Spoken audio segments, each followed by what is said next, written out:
Hello Summoners and welcome back to another ProGuides video. My name is Nathan Ng and today we'll be talking about the 5 sleeper OP picks and builds that you should be abusing for some free LP. You definitely know the popular OP picks and builds since they're all over our social media, including our very own YouTube channel. But in this video, we'll be looking at some of the lesser known builds today.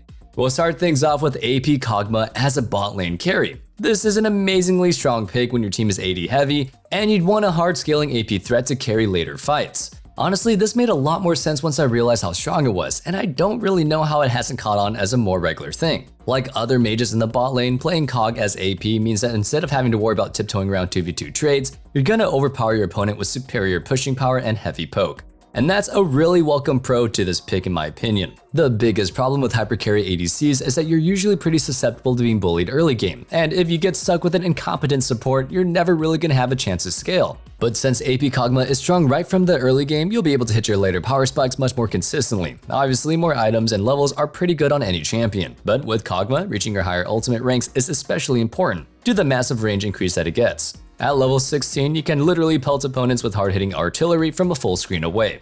Since you're able to rain down the damage from way further than any damage threat can realistically reach, you don't really need to worry about having an ally to peel for you like you would if you were just auto-attacking. But if you play it on lock screen, maybe try something else. Now, let's take a look at your full build. For your runes, you'll run Arcane Comet, Mana Flow Band, Transcendence, Gathering Storm, Presence of Mind, and Coup de Grace, with the stat runes being Double Adaptive Force and Armor.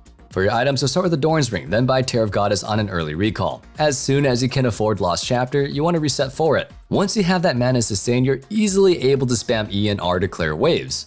Next, buy your Sorcerer Shoes and then upgrade Chapter to Liandry's Anguish and Tear to Archangel's Staff. After that's done, you'll go for Horizon Focus, Void Staff, and Rabadon's Death Cap. Make sure you try this out in a normal game first before you bring it to ranked because, you'll probably be utilizing your passive a lot. Part of what makes sleeper OP picks so successful is the fact that nobody plays them. Objectively speaking, they may not be better than or even as good as the most popular picks, but when your opponents don't really know how to play against them, you get that extra edge in that fight. But that alone isn't quite enough to win you all of your solo queue games.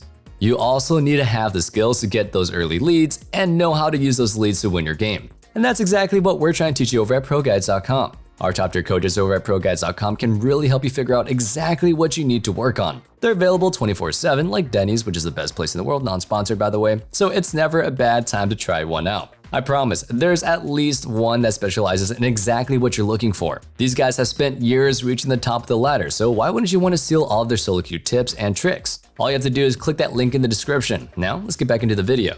The second sleeper build that we have for you is the new spicy rune choice that turns an already aggressive enchanter into a straight up demon in early game trades. And I'm not talking about Teemo, because that guy is a straight up demon. I'm talking about bringing Electrocute on Nami. This may sound like some troll build that you see in Iron, but trust me, this is actually pretty broken.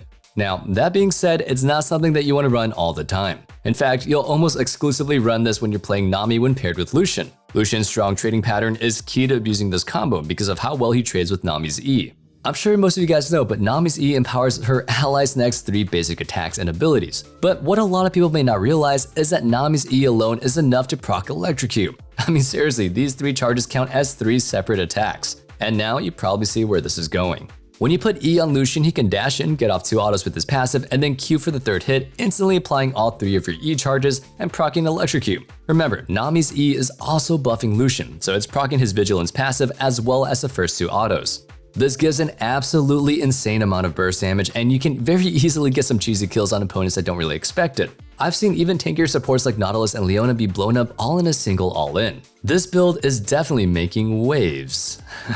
No? Okay. If you want even more damage on the quick trades, you can even max E instead of your standard W max. Obviously, you'll lose out on some sustain, but you'll be running the lane so hard that you won't really need the extra heals. Now here's the full build. For your runes, you'll take Electrocute, Cheap Shot, Eyeball Collection, Ultimate Hunter, Presence of Mind, and Coup de Grace, with the stat runes being Double Adaptive Force and Armor. For your items, start Spell Thief's Edge and then rush Imperial Mandate and Lucidity Boots. Normally, you build your Lucidity Boots first on supports, but you want that Mandate spike ASAP for the better all-in. That being said, you'll want to go for Ardent Censer, Chemtic Putrefier, and Ward Stone.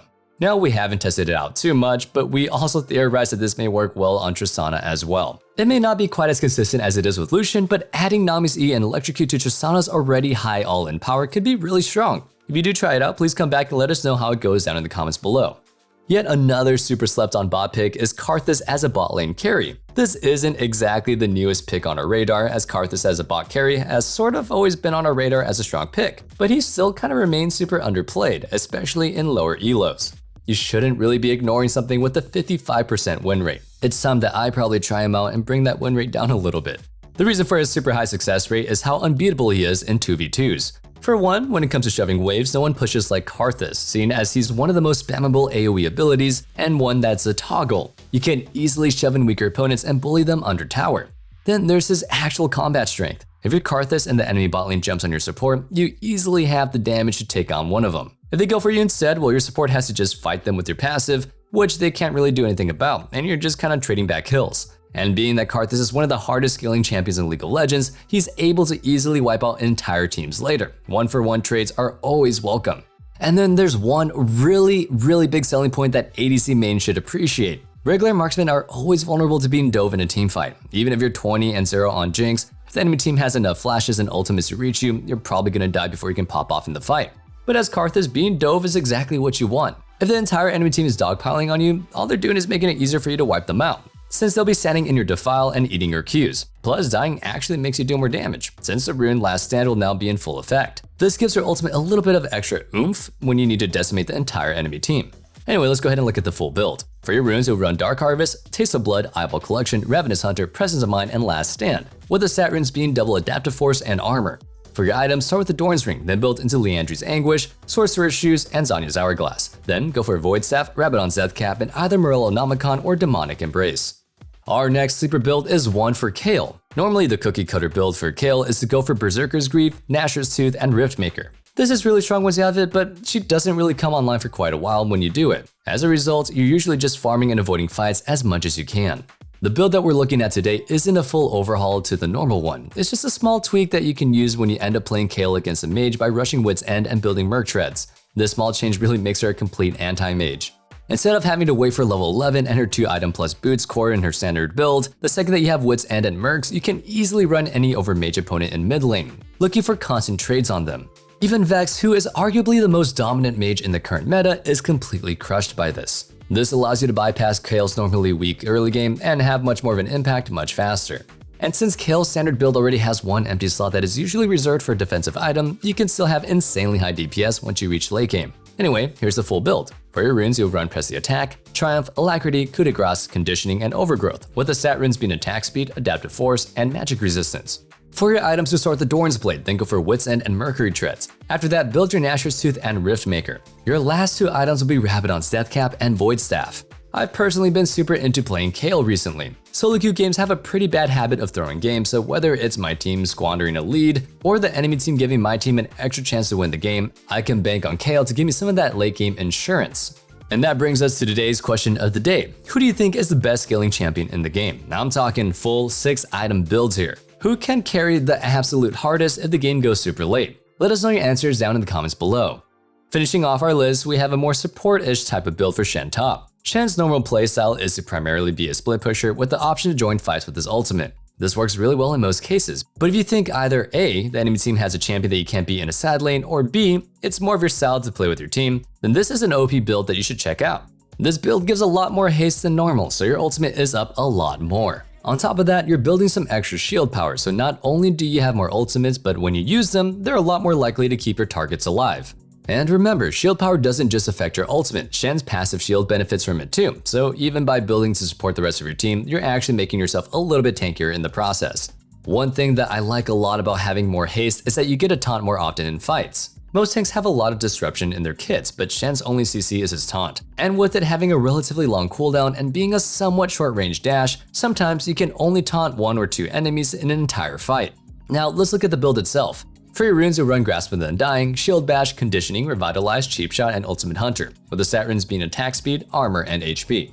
For your items, you'll start with a Dorn Shield, and then build into Balmy Cinder, Tier 2 Boots, and if you need it, Bramble Vest. For boots, I prefer Lucidity Boots almost always, but if you think you'll get a lot more value out of Steel Caps or Merc Treads, then those are good options too.